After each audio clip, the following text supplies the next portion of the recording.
5 ಸಿನಿಮಾಗಳಲ್ಲಿ 3 ಸಿನಿಮಾಗಳ ಪೋಸ್ಟರ್ ನೋಡಿದಾಗ ತಲೆಯಲ್ಲಿ ಒಂದು ಐಡಿಯಾ ಬರುತ್ತೆ. ಇನ್ನೆರಡು ಸಿನಿಮಾಗಳ ಪೋಸ್ಟರ್ ನೋಡಿದಾಗ ಏನಪ್ಪ ನನಗೇನು ಬರ್ತಾನೆ ಇಲ್ಲ ತಲೆಯಲ್ಲಿ. ಎಸ್, ಹಾಯ್ ಹಲೋ ನಮಸ್ಕಾರ. ನೀವು ನೋಡ್ತಾ ಇದ್ದೀರಾ ನನ್ನ ಪ್ರಕಾರ. ರೀಸೆಂಟಾಗಿ ಆರ್ ಚಂದ್ರ ಅವರು ತಮ್ಮ ಪ್ರೊಡಕ್ಷನ್ ಹೌಸ್ನ ಶುರು ಮಾಡಿದ್ದಾರೆ, RC ಸ್ಟುಡಿಯೋಸ್. ಆ್ಯಂಡ್ ಆ ಬ್ಯಾನರ್ ಅಡಿಯಲ್ಲಿ ಬರ್ತಾ ಇರೋ 5 ಪ್ಯಾನ್ ಇಂಡಿಯನ್ ಸಿನಿಮಾಗಳನ್ನು ಅನೌನ್ಸ್ ಮಾಡಿದ್ದಾರೆ.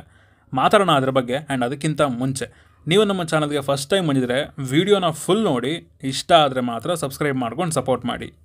ಟು ಬಿ ಹಾನೆಸ್ಟ್, ನಿನ್ನೆ ನಡೆದ ಈ ಇವೆಂಟ್ ಏನಿದೆ ಅದನ್ನ ನಾನು ಕಂಪ್ಲೀಟಾಗಿ ನೋಡಿಲ್ಲ. ಜಸ್ಟ್ ಈ ಥರ ಅನೌನ್ಸ್ ಆಗಿದೆ ಅಂತ ವಿಷಯ ಗೊತ್ತಾಯಿತು. ಸೊ ಹಾಗೆ ಸ್ವಲ್ಪ ಏನೋ ಹೇಳಬೇಕಂತ ಅನಿಸ್ತು, ಅದಕ್ಕೆ ಈ ವಿಡಿಯೋದಲ್ಲಿ ಹೇಳ್ಬಿಡೋಣ ಅಂತ ಬಂದೆ ಅಷ್ಟೆ. ಅವ್ರ ಕಾನ್ಫಿಡೆನ್ಸ್ ಬಗ್ಗೆ ನೀವು ಮೀಮ್ಸ್ ನೋಡಿರ್ತೀರಾ, ಕಮೆಂಟ್ಸಲ್ಲೂ ಓದ್ತಾ ಇದ್ದೀರಾ, ಕಮೆಂಟ್ಸ್ನ ಎಷ್ಟೋ ಜನ ಮಾಡ್ತಾ ಇದ್ದೀರಾ. ಅದ್ರ ಬಗ್ಗೆ ನಾವು ಜಾಸ್ತಿ ಮಾತಾಡೋದೇ ಬೇಡ ಅಂತ ಅನಿಸುತ್ತೆ. ಏನು ಸುಮ್ಮನೆ ಅದರಿಂದ ನೋ ಯೂಸ್ ಅಂತ ಅನ್ನಿಸ್ತಿದೆ ಅಷ್ಟೇ.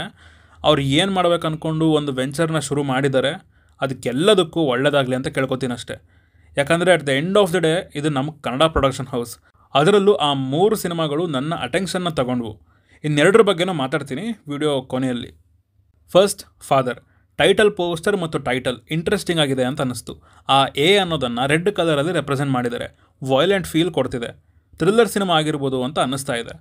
ಟೈಟಲ್ ಯಾಕೆ ಇಂಟ್ರೆಸ್ಟಿಂಗ್ ಅಂತ ಅಂದರೆ, ಆ ಒಂದು ಫಾದರ್ ಅನ್ನೋ ಒಂದು ಪದದಲ್ಲೇ ಒಂದು ಎಮೋಷನ್ ಇದೆ, ಒಂದು ಕ್ಯಾರೆಕ್ಟರ್ನ ರೆಪ್ರೆಸೆಂಟ್ ಮಾಡುತ್ತೆ.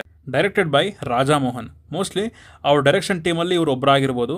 ಅವರ ಈ ಒಂದು ಪ್ರಾಜೆಕ್ಟ್ಗೆ ಆಲ್ ದ ಬೆಸ್ಟ್ ಅಂತ ಹೇಳ್ತೀನಿ. Next, dog. ಈ ಟೈಟಲ್ ನೋಡಿದಾಗಲೂ ಒಂದು ಎಮೋಷನ್ ಅನ್ನೋದು ನಮ್ಮ ತಲೆಯಲ್ಲಿ ಹುಟ್ಟುತ್ತೆ. ನಾಯಿ, ನಿಯತ್ತು, ಅದನ್ನ ಸಾಕೋ ಕ್ಯಾರೆಕ್ಟರ್, ಆ ನಾಯಿಗೇನಾಯಿತು, ಆ ನಾಯಿಯಿಂದ ಏನೇನಾಯಿತು. ಸೊ ಇದೆಲ್ಲ ಸ್ವಲ್ಪ ಇಂಟ್ರೆಸ್ಟಿಂಗ್ ಅಂತ ಅನ್ನಿಸ್ಬೋದು. ಇದರ ಡೈರೆಕ್ಟರ್ನ ಮೆನ್ಷನ್ ಮಾಡಿಲ್ಲ. ನೆಕ್ಸ್ಟ್, ಶ್ರೀರಾಮ ಬಾಣ ಚರಿತೆ. ಇದೇನು ಮೈಥಾಲಜಿ ಸಿನಿಮಾನೋ ಅಥವಾ ಅಲ್ವೋ ಗ್ಯಾರಂಟಿ ಇಲ್ಲ, ಬಟ್ ಸದ್ಯಕ್ಕೆ ಮೈಥಾಲಜಿ ಸಿನಿಮಾನೇ ಅಂತ ಫಿಕ್ಸ್ ಆಗೋಣ.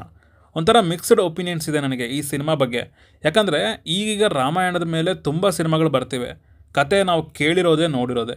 ಸೊ ಈ ತರಹದ ಸಿನಿಮಾಗಳಲ್ಲಿ ಎಕ್ಸಿಕ್ಯೂಷನ್ ಅನ್ನೋದು ತುಂಬ ಇಂಪಾರ್ಟೆಂಟ್ ಆಗುತ್ತೆ. ಐ ಹೋಪ್ ಈ ಸಿನಿಮಾದ ತಂಡ ಅದನ್ನ ಪ್ರಾಪರಾಗಿ ಡೆಲಿವರ್ ಮಾಡಿ ಆಡಿಯನ್ಸ್ ನಂಬಿಕೆನ ಗಳಿಸ್ತಾರೆ ಅಂತ. ನೆಕ್ಸ್ಟ್, ಈ 2 ಸಿನಿಮಾಗಳ ಬಗ್ಗೆ ಏನು ಮಾತಾಡಬೇಕಂತ ತಿಳಿತಿಲ್ಲ ನನಗೆ. ಒಂದು POK, ಪಾಕಿಸ್ತಾನ್ ಆಕ್ಯುಪೈಡ್ ಕಾಶ್ಮೀರ್ ಅಂತ ಅನ್ಬೋದು. ಯಾಕಂದರೆ ಒಂಥರ ವಾರ್ ಫೀಲ್ಡ್ ಇದೆ ಪೋಸ್ಟರಲ್ಲಿ.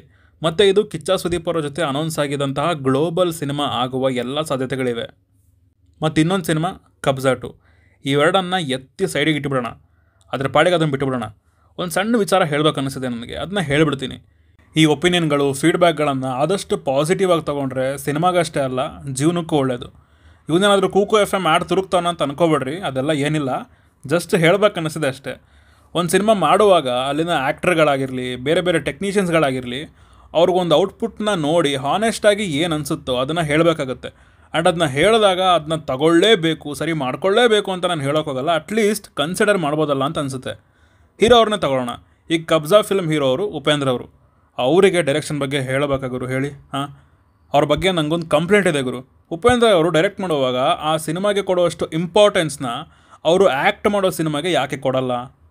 ರೀಸೆಂಟಾಗಿ ಅವ್ರ ಸಿನಿಮಾಗಳು ಸಖತ್ತಾಗಿದ್ದು, ಕ್ರೇಜಿಯಾಗಿ ಹಿಟ್ಟಾಗಿದ್ದು ಯಾವ್ದು ಹೇಳಿಬಿಡಿ, ಹೇಳೋದು ಬಿಡ, ಅಟ್ಲೀಸ್ಟ್ ನೆನೆಸ್ಕೊಳ್ಳಿ. ಮೈಂಡಿಗೆ ಬರಲ್ಲ ಅಲ್ವಾ? ಅಟ್ಲೀಸ್ಟ್ ಸಿನಿಮಾ ಔಟ್ಪುಟ್ನ ನೋಡಿ ತಮ್ಮ ಹಾನೆಸ್ಟ್ ಫೀಡ್ಬ್ಯಾಕ್ನ ಕೊಟ್ಟರೆ ಖಂಡಿತವಾಗಿ ಡೈರೆಕ್ಟರ್ ಆಗಿರಲಿ, ಸಿನಿಮಾದ ಟೀಮ್ ಆಗಿರಲಿ ಅದನ್ನ ಕನ್ಸಿಡರ್ ಮಾಡ್ಕೋತಿದ್ರು ಅಂತ ಅನಿಸುತ್ತೆ. ಒಪ್ತೀನಿ, ಹೀರೋ ಆದವ್ರಿಗೆ ಅವ್ರ ಆ್ಯಕ್ಟಿಂಗಿಗೆ ಅಷ್ಟೇ ಪೇಮೆಂಟ್ ಸಿಗುತ್ತೆ, ಇದಕ್ಕೆಲ್ಲ ಸಿಗಲ್ಲ ಅಂತ. ಬಟ್ ಸಿನಿಮಾದ ರಿಸಲ್ಟ್ ನೆಗೆಟಿವ್ ಆಗಿ ಬಂದರೆ ಹೀರೋ ಮತ್ತು ಡೈರೆಕ್ಟರ್ಗಳ ಕ್ರೆಡಿಬಿಲಿಟಿ ಅನ್ನೋದು, ಒಂದು ನಂಬಿಕೆ ಅನ್ನೋದು ನೆಗೆದು ಬಿದ್ದು ಎಗರೋಗುತ್ತೆ. ಈ ಲೆವೆಲ್ ಪ್ಯಾನ್ ಇಂಡಿಯಾ ಸಿನಿಮಾಗಳನ್ನು ಮಾಡುವಾಗ ಸ್ವಲ್ಪ ಜವಾಬ್ದಾರಿ ಜಾಸ್ತಿನೇ ಇರುತ್ತೆ. ಯಾಕಂದರೆ ಅಲ್ಲಿ ಇಡೀ ಇಂಡಿಯಾದ ಮುಂದೆ ನೀವು ನಮ್ಮ ಕನ್ನಡ ಸಿನಿಮಾ ಇಂಡಸ್ಟ್ರಿನ ರೆಪ್ರೆಸೆಂಟ್ ಮಾಡ್ತಾಯಿದ್ದೀರಾ. ಅಲ್ಲಿ ಒಳ್ಳೆ ರೆಸ್ಪಾನ್ಸ್ ಸಿಕ್ಕರೆ ಅದು ಯಾರಿಗೆ? ನಿಮ್ಮ ಸಿನಿಮಾಗೆ ತಾನೇ. ಕಲೆಕ್ಷನ್ ಆಗೋದು ಯಾರಿಗೆ? ನಿಮ್ಮ ಸಿನಿಮಾಗೆ ತಾನೇ. ಜಸ್ಟ್ ಹೀರೋ ನಾನು ಆ್ಯಕ್ಟ್ ಮಾಡಿ ಜೈ ಅಂತೀನಿ ಅಂತ ಕೆಲವೊಂದು ಹೀರೋಗಳು ಅಂದಿದ್ದರೆ ಇವತ್ತು ಎಷ್ಟೋ ಸಿನಿಮಾಗಳು ದೊಡ್ಡ ಮಟ್ಟದಲ್ಲಿ ಹಿಟ್ ಆಗ್ತಾನೇ ಇರಲಿಲ್ಲ. ಇನ್ನು ನೆಕ್ಸ್ಟ್ ಸುದೀಪ್ ಅವರ ಸಿನಿಮಾ ಬಗ್ಗೆ ನಾನು ಇಲ್ಲೂ ಅದನ್ನೇ ಹೇಳ್ತೀನಿ. ಸುದೀಪ್ ಅವರು ಜಸ್ಟ್ ಒಂದು ಲೈನ್ ಆಗಿರಲಿ, ಒಂದು ಸ್ಮಾಲ್ ನರೇಷನ್ ಕೇಳದೆ ಒಂದು ಪ್ರಾಪರ್ ಬೌಂಡ್ ಸ್ಕ್ರಿಪ್ಟ್ನ ನೋಡಿ ಮುಂದೆ ಹೋಗಲಿ ಅಂತ ಹೇಳ್ತೀನಿ ಅಷ್ಟೇ. ಓವರಾಲ್ ಆಗಿ ಅವ್ರು ಮಾಡೋಕೆ ಹೊರಟಿರೋ ಎಲ್ಲ ಸಿನಿಮಾಗಳಿಗೂ ಒಳ್ಳೆಯದಾಗಲಿ. ನನಗಿಲ್ಲಿ ಎಲ್ಲರ ಮೇಲೂ ಒಂದು ಗೌರವ ಅನ್ನೋದಿದೆ. ಗೌರವ ಅನ್ನೋದಕ್ಕಿಂತ ಜಾಸ್ತಿ ಅವ್ರು ನಮ್ಮವ್ರಿಗೂ ಒಂದು ಒಳ್ಳೊಳ್ಳೆ ಸಿನಿಮಾಗಳನ್ನ ಮಾಡಿ ದೊಡ್ಡ ಮಟ್ಟದಲ್ಲಿ ಹೆಸರು ಮಾಡಲಿ ಅನ್ನೋ ಒಂದು ಆಸೆ ಇದೆ. ಇಷ್ಟೇ ನಂಗೆ ಹೇಳಬೇಕಂತ ಅನಿಸಿದ್ದು. ನಿಮ್ಗಳಿಗೂ ಇದ್ರ ಬಗ್ಗೆ ಏನಾದರೂ ಹೇಳಬೇಕಂತ ಅನಿಸಿದರೆ ಕೆಳಗಡೆ ಕಮೆಂಟ್ಸಲ್ಲಿ ತಿಳಿಸಿ ಅಂತ ಹೇಳ್ತಾ, ನೀವು ನಮ್ಮನ್ನು ಇನ್ಸ್ಟಾಗ್ರಾಮ್ ಮತ್ತು ಟ್ವಿಟರ್ನಲ್ಲಿ ಕೂಡ ಫಾಲೋ ಮಾಡ್ಬೋದು ಸಿನಿಮಾದ ಅಪ್ಡೇಟ್ಸ್ಗಾಗಿ. ಸೊ ಸಿಗೋಣ ಮುಂದಿನ ವಿಡಿಯೋದಲ್ಲಿ. ಬಾಯ್.